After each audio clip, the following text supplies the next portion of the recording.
ಇವತ್ತು ಈ ಕಾರ್ಖಾನೆ ಮಾಲೀಕರು ಯಾಕಂದ್ರೆ ಇವತ್ತು 3ನೇ ದಿನಕ್ಕೆ ಕಬ್ಬು ಬೆಳೆಗಾರರ ಹೋರಾಟ ಮತ್ತೆ ಕೂಡ ಇವತ್ತು ಗುರ್ಲಾಪುರ ಸರ್ಕಲ್ ಬಂದ್ ಮಾಡಿ ನಿರಂತರವಾಗಿ ಇವತ್ತು 3ನೇ ದಿನಕ್ಕೆ ಪ್ರತಿಭಟನೆ ಪ್ರಾರಂಭ ಆಗೈತಿ. ಇವತ್ತು ಕೂಡ ನಾವೇನು 3,500 ರೂಪಾಯಿ ಕಬ್ಬಿನ ಬಿಲ್ಲನ್ನ ತಗೋಬೇಕಂತೇಳಿ ನಿರಂತರವಾಗಿ ಪ್ರಾರಂಭ ಆಗಿರ್ತಕ್ಕಂಥ ಚಳವಳಿ 3ನೇ ದಿನ ಕೂಡ ಇವತ್ತು ಕಾಲಿಟ್ಟಿರ್ತಕ್ಕಂಥ ಸಂದರ್ಭ ಪ್ರಾರಂಭ ಆಗೈತಿ.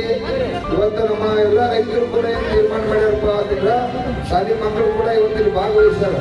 ಶಾಲಿ ಮಕ್ಕಳು ಮತ್ತು ಇರ್ತಕ್ಕಂಥ ರೈತರೆಲ್ಲರೂ ಕೂಡಿ ಕನ್ನಡ ರಾಜ್ಯೋತ್ಸವವನ್ನ ಇವತ್ತು ನಾವು ಗುರ್ಲಾಪುರ ತೊಡಕಲ್ಲೇ ಮಾಡ್ಬೇಕಂತೇಳಿ ಇವತ್ತ ಎಲ್ಲ ನನ್ನ ರೈತ ಬಂಧುಗಳು ನಾಡಿನ ಇವತ್ತು ಇರ್ತಕ್ಕಂಥ ಬೆಳಗಾವಿ ಬಾಗಲಕೋಟೆ ಎಲ್ಲ ಭಾಗದ ರೈತರು ಇವತ್ತು ಕನ್ನಡ ರಾಜ್ಯೋತ್ಸವದ ನಮ್ಮ ವೇದಿಕೆ ಬೇರೆನ ಇಲ್ಲೇ ಕನ್ನಡ ತಾಯಿಯನ್ನ ಜಗನ್ಮಾತೆಯನ್ನ ನಾವು ಇಲ್ಲೇ ಕೂಡ ಪೂಜಾ ಮಾಡಿ ಇವತ್ತು ಆಚರಣೆ ಮಾಡೋಣ ಅನ್ನುವಂಥದ್ದು ಕೂಡ ಸಂದರ್ಭ. ಮತ್ತು ಅದೇ ರೀತಿಯಾಗಿ ನಮ್ಮ ಹುಡುಗರು ಕೂಡ ಇಲ್ಲೇ ಒಂದು ಡಾಲ್ಮಿಯ ಏನೇನೋ ರಾಜ್ಯೋತ್ಸವ ಹೋದಲ್ಲ ಎಲ್ಲರೂ ಕೂಡ ಸಂತೋಷವನ್ನು ವ್ಯಕ್ತಪಡಿಸೋಣ. ಯಾಕಂದ್ರೆ ಕಬ್ಬಿನ ಬೆಲೆ ನಿಗದಿ ಜೊತೆನ ಇವತ್ತು ರಾಜ್ಯೋತ್ಸವವನ್ನ ಈ ಗುರ್ಲಾಪುರ ಸರ್ಕಲ್ದಲ್ಲಿ ಮಾಡ್ತಾ ಇದ್ದೀನಿ. ಈ ಸರ್ಕಾರಗಳಿಗೆ ಮತ್ತು ಈ ಕಾರ್ಖಾನೆ ಮಾಲೀಕರಿಗೆ ಕೂಡ ಆ ಬುದ್ಧಿ ನಮ್ಮ ಕನ್ನಡ ಜಗನ್ಮಾತೆ ತಾಯಿ ಅವ್ರಿಗೂ ಕೂಡ ಬುದ್ಧಿಯನ್ನು ಕೊಟ್ಟ ನಾವೇನು 3,000 ಭುವನೇಶ್ವರಿ ತಾಯಿ 3,500 ರೂಪಾಯಿ ಏನ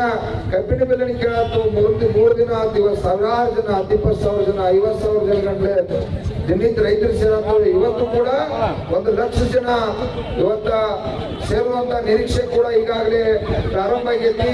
ಅದಕ್ಕಾಗಿ ದಯವಿಟ್ಟು ನನ್ನ ಎಲ್ಲ ಕನ್ನಡ